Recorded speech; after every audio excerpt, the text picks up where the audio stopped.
Hey, what's up, everybody? This is Finn here with a first impressions review. As you can see here, I'm playing Final Fantasy VII for Nintendo Switch, and man, I gotta say, so far I am impressed.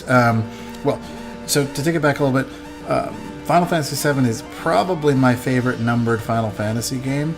The story is epic. I mean, there's a ton of reasons I could go into on why it's my favorite, but it is a 20-plus-year-old game at this point, being played on modern hardware. So, let me grab this guy real quick. Oh. There we go. Run free, little guy. Back to the rivers, back to the forest. And we'll wait for him to go up there. And now, there we go. Perfect. It's a 20-plus-year-old game now being played on today's hardware. So the question becomes, is it worth it? Does it hold up? And from what I can see, it holds up pretty well. Like, the graphics are pretty good. It's coming through in 60 frames a second, it looks like. It's very playable. Now I'm playing with a controller. I'm playing with the 8-bit Do. I don't know if you can see that on camera there. I'm playing with the 8-bit Do N30, and super comfortable controller, super easy to play with. But I noticed a couple things about the game that actually make it really easy to play. Firstly, in docked mode, it's coming through at 60 frames a second, so that's awesome. It's nice and smooth. The animations are great. You can really see the characters. The character models look like they are the upgraded ones from the later ports of the game, which I think the PC port, or maybe they've even been redone for the Switch version. Something I wanted to do was kind of go into this port blind, since this is my favorite Final Fantasy. I wanted to experience it myself. For me, this was an insta-buy at $12. I think it was $11.99 on the eShop. So for $12, I'm definitely jumping in on it.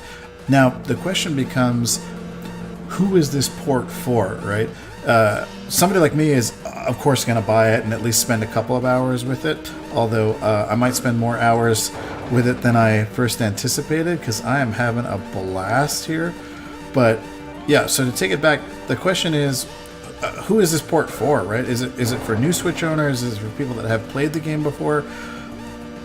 Based on what I've played so far, I feel like this version of the game is for people that have never played it before, that, maybe they got their Switch because they do spend a lot of time outside the house, they want to play in portable mode.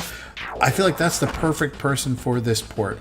If you've played this game before, unless you're a really die-hard fan like I am and it's your favorite Final Fantasy, I mean, so far there's not really much that would make me rush out and buy it again if I wasn't that die-hard fan. Let me be very clear about that. I'm having a blast playing it because it's taken me back to some old memories. I'm getting the nostalgia vibe out of it. But if it wasn't your favorite, if it wasn't like top of list, then I wouldn't necessarily rush out and spend the $12. I might wait for, Final Fantasy 12 or one of the newer Final Fantasies. Or there's actually a bunch of other really great role-playing games on the eShop right now in their own right. Who I think this game is for that person that has never played it before, has a Switch now, and has that flexibility of being able to, spend an hour grinding on their lunch break, or, maybe you sit on the train or you take the subway to work and you can get a couple hours in here and there. I really feel like that's who this version is for, bringing the story to people that haven't had a chance to experience it. Because even right from the start, I forgot how deep and good the writing was. They managed to convey a lot of storyline in 15 to 20 characters at a time, like literally one or two sentences here and there. You get a feel for Cloud's personality, you get a feel for Barrett's personality, you get a little bit of the backstory. I do think this game has one of the best openings of any Final Fantasy. And, I'd have to go through each one in sequence, but definitely compared to some of the later ones like 12 and 13, I do think this game has one of the best openings in terms of kind of setting the stage and setting the world. So I think it's worth it. But kind of like I mentioned, for that person that has never played it before, I definitely think it's worth it.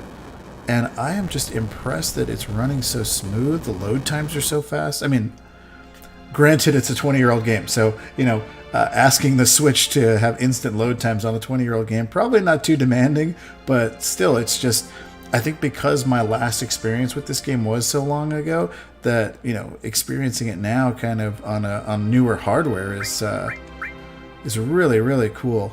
Oh, here's Aerith. Let's make sure we get the right dialogue prompts here.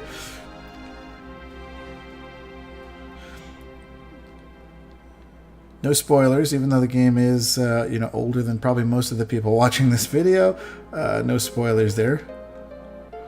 But Aerith does become very important to the storyline later on. Now that's interesting. I don't remember. I have to check. I don't remember if items were that prominent on the map in the original version. So that might be a little change also. I do remember like having to kind of hunt in corners and stuff like that. Yeah, we're going to fight these guys. You know we're going to fight these guys. Come on.